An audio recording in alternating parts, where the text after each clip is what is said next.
கர்த்தரிடத்திலே ஏன் நீ மனமகிழ்ச்சியா இருக்க வேண்டும் என்று சொன்னா, இங்கே சொல்லப்பட்டிருக்கிறது, அவர் உன் இருதயத்தின் வேண்டுதல்களை எல்லாம் உனக்கு அருள் செய்வார். ஆண்டவருக்கு மகிமை உண்டாகட்டும். இருதயத்திலே நீ வாஞ்சிக்கிறதை, இருதயத்திலே நீ வேண்டிக் கொள்ளுகிறதை, இருதயத்திலே நீ ஏறெடுக்கிற அந்த விண்ணப்பங்களை, ஜெபங்களை, மன்றாட்டுகளை தேவன் என்ன செய்வாரா, நமக்கு அருள் செய்கிறபடினாலே நாம் மகிழ்ந்திருப்போம் என்று எழுதப்பட்டிருக்கிறது. ஒவ்வொரு நாளும் அருள் செய்வார். ஆண்டவருக்கு மகிமை உண்டாகட்டும். அப்படியானால் மகிழ்ந்திருக்கும்படி என்ன செய்ய வேண்டி இருக்கிறதா, தேவ சமூகத்திலே வேண்டுதல் செய்கிறவர்களாக இருக்க வேண்டும்.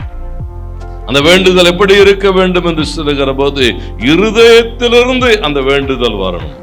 ஒரு நாள் ஏதோ உதடுகள்ல ஜபிக்கிற ஜபம் அல்ல, இருதயத்திலிருந்து அந்த வேண்டுதல் என்ன செய்யப்பட வேண்டுமா, வர வேண்டும். அது மாத்திரமல்ல, அந்த வேண்டுதல் எப்படி இருக்கணுமா, தேவனுக்கு நேராக.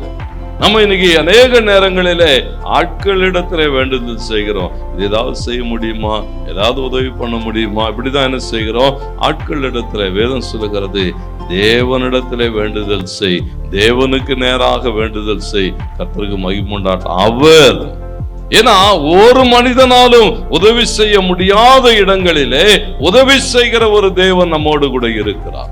யாராலும் செய்ய முடியாதவைகளை செய்து கொடுக்கிற ஒரு தேவன் நம்மோடு கூட இருக்கு. அப்போ எல்லா ஜெபங்களும் எங்கே செலுத்தப்பட வேண்டி இருக்கிறதா, தேவனிடத்திலே செலுத்தப்படுகிற போது, தேவனுக்கு நேராக சொல்லப்படுகிற போது ஆண்டவர் என்ன செய்வாரா, நம்முடைய இருதயத்தின் வேண்டுதல்களுக்கெல்லாம் பதில் செய்து நம்மை பெருமகிழ்ச்சிக்குள்ளாக நடத்துவார். ஒவ்வொரு நாளும் கர்த்தர் நம்மை மகிழ்ந்திருக்க செய்யும்படி.